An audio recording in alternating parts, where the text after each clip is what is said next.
It's definitely redundant for me to mention it at this point, at least if you've seen any of my other videos, but I grew up in a somewhat isolated small village in the middle of central Ohio farm country in the 80s and 90s.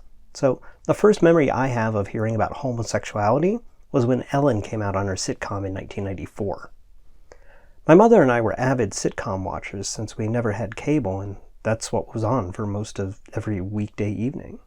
Ellen was one of the shows we watched together, along with various celebrity gossip shows like Access Hollywood. I vaguely remember that episode being something controversial and talked about on those shows before the episode itself even aired. I also remember not really understanding what the fuss was all about. Not because I had such an open and progressive upbringing, but because I was truly ignorant of the concept. I know that we did watch that famous episode, and I think maybe we watched the next week's episode, but after that I was told we wouldn't be watching that show anymore. I want to say here at the beginning that my parents never encouraged or taught me to hate homosexuals or other aspects of the LGBTQ plus community. They were and still are very conservative, fundamentalist Protestant Christians, but I was also told to never hate someone or something. I was in fact often reprimanded for using that word to describe my feelings, and when it came to the Christian community I was raised in, the philosophy was usually hate the sin, not the sinner. The love aspect of the teachings of Christ were always where the emphasis was. So at least when I was very young, homosexuality wasn't outright discussed as the cause for the end of the world some faiths describe it as. It just wasn't discussed at all. There was nobody in our community that was openly gay, so it was never an issue to bring up in detail. It was just something that sometimes popped up in TV or movies, and usually just as a reference rather than any real representation. It was just one of those vague, big city sins, not something that happened to us regular blue-collar people. At least, that was the attitude in my home. Outside of it, I was most definitely encountered slurs and hate speech on the subject of homosexuality. I was a child who was always embarrassed by discussions of love interest, and so when I was around another group of kids, such as my cousins and their friends, if the subject of our planned adult lives came up, I would say that I was going to stay single forever. Kids being kids, that indicated to them that I was gay and therefore would be teased as such. I would try to defend myself by saying that I loved my dad and Jesus, so it wasn't wrong to love a man. Not really getting the distinction at the time. Obviously, this not only didn't work, but made it worse, and so I tended to just avoid my cousins, whom we lived 2 doors down from for a while. Eventually, I reached 6th grade and started my first romantic relationship, and since the other person was of the opposite gender, I was mostly not teased or harassed in that way again.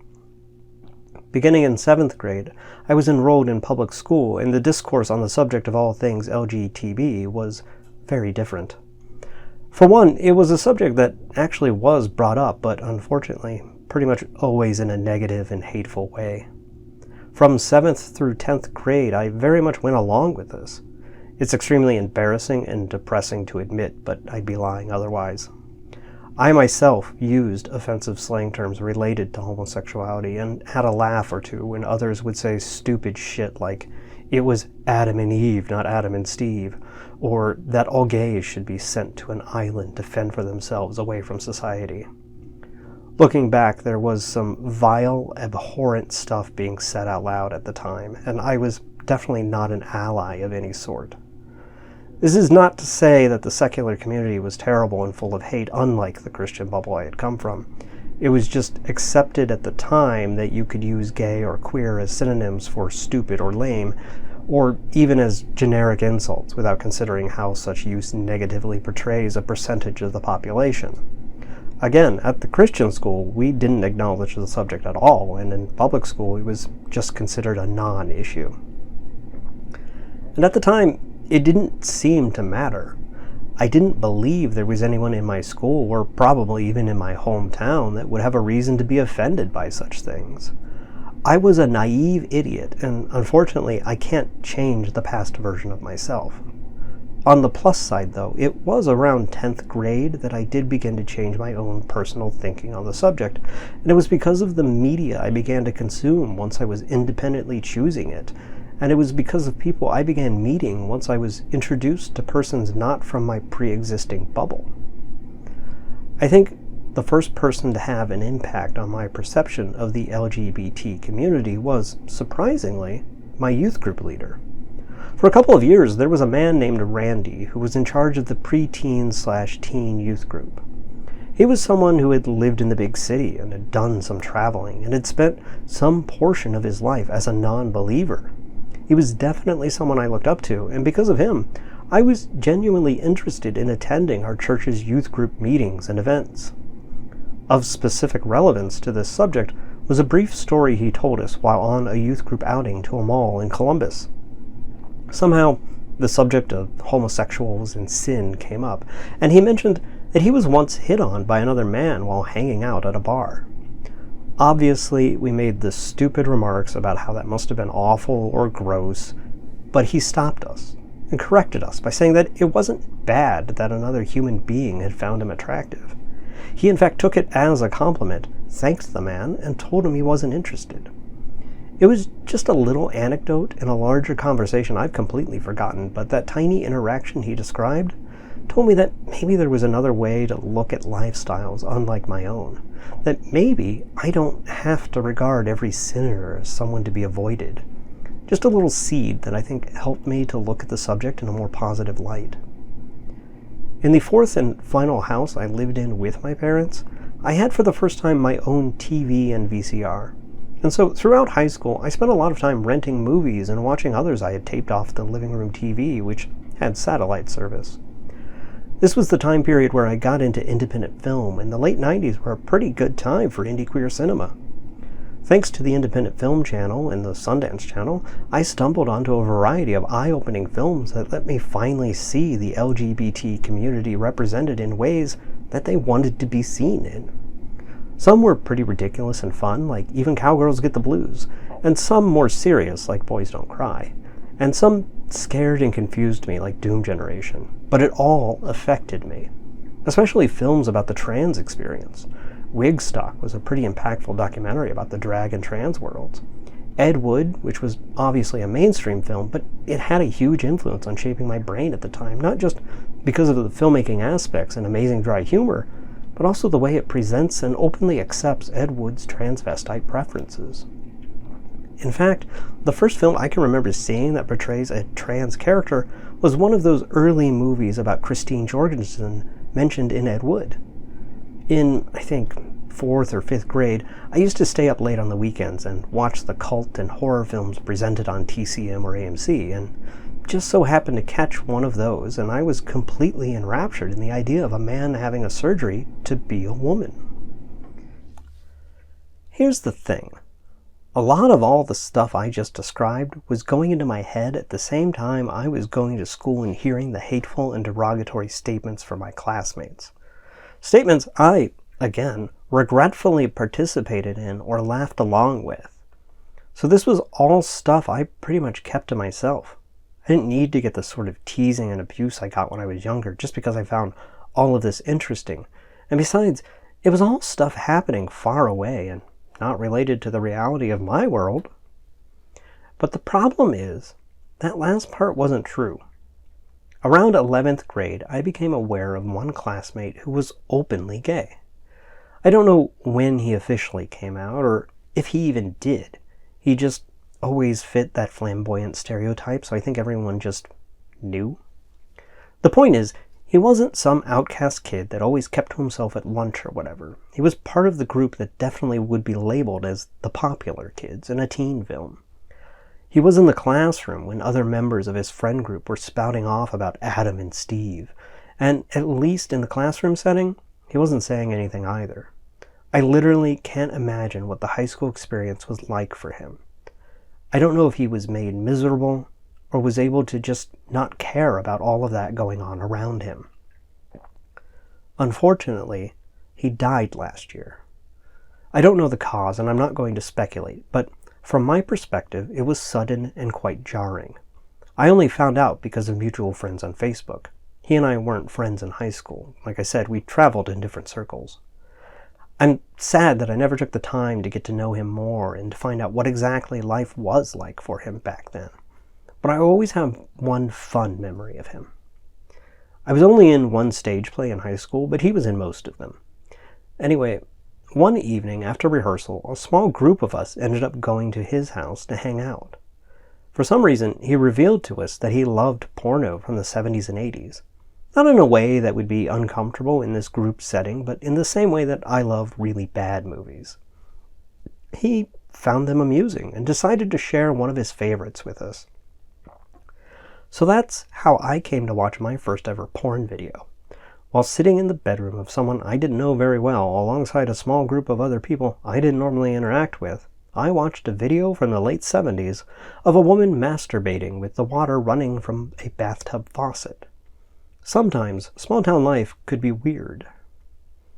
Of course, many years later, more and more of my former classmates became comfortable with revealing their true identities.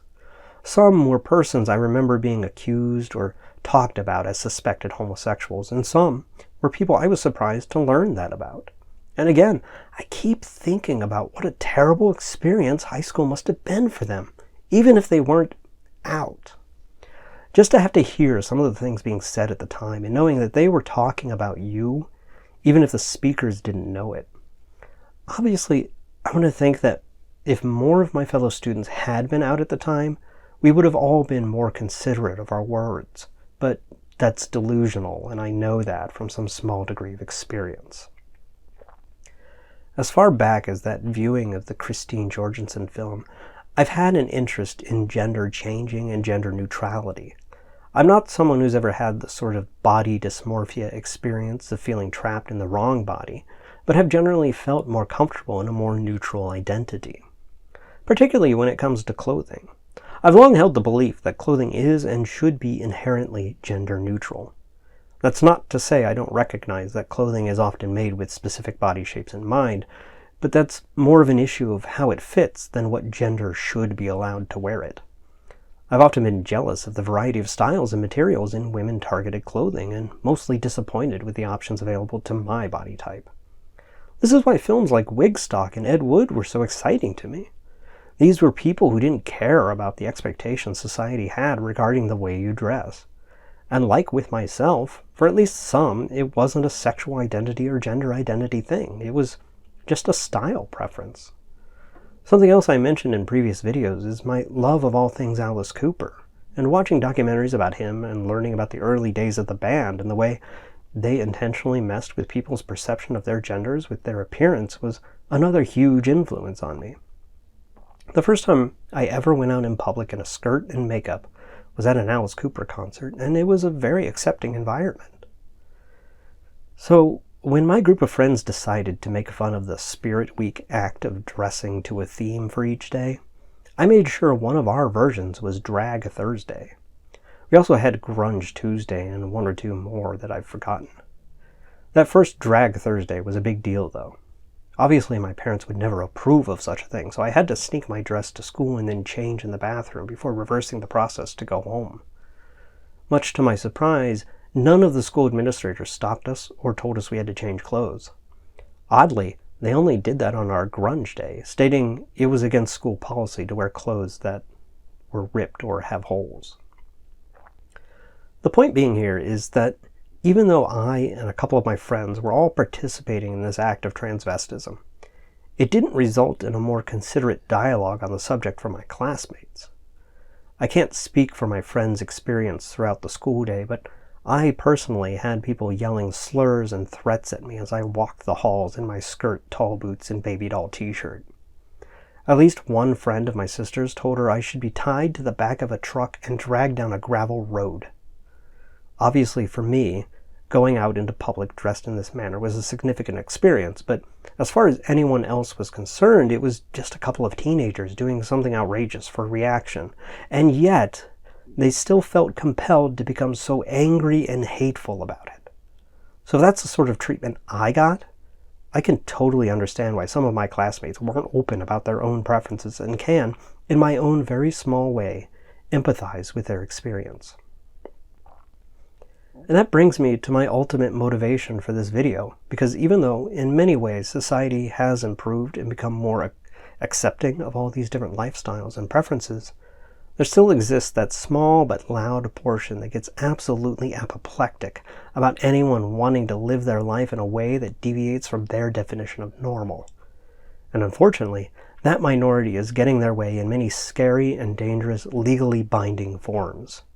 Specifically with state laws being implemented that restrict or outright ban the practice of publicly wearing another gender's clothing for entertainment purposes, or for just acknowledging the existence of non-hetero lifestyles while teaching a class of students, some of whom will eventually grow up to live those very lifestyles, or more likely in that environment, being absolutely fucking miserable while trying to hide their true preferences. I'm just a nobody in a big ocean of nobodies babbling on the internet, but things seem to be trending for the worse for the LGBTQ plus community, and I feel like I need to express myself as an ally and share my somewhat related path. I know it'll make no difference in the big picture to tell all of this to my tiny audience of people who have likely stopped watching this video 10 minutes ago, but at the same time, it just might make a difference to at least one person. I was someone who has been ignorant of the existence of the queer community, and I was raised in a household that believed alternative lifestyles were sins. And I was even someone who thought it wasn't a big deal or even funny to say hateful things about a significant portion of our fellow human beings just because I didn't see any of them in front of me. But I did eventually see them, and I did eventually acknowledge the pain they feel at existing in a community that disregards them in the best case scenario and is openly disgusted by them in the worst. Partly because of getting just a tiny taste of it for myself, and partly from learning about them, meeting them, and seeing them represented in the media around me. Because of all that, I was able to change my own attitude and prejudices, and if I can do that, so can others. I definitely don't have the answers to stopping what seems to be snowballing through many states' governments right now, but I'm sure there are people who do, and we should all be seeking them out and doing what we can to help.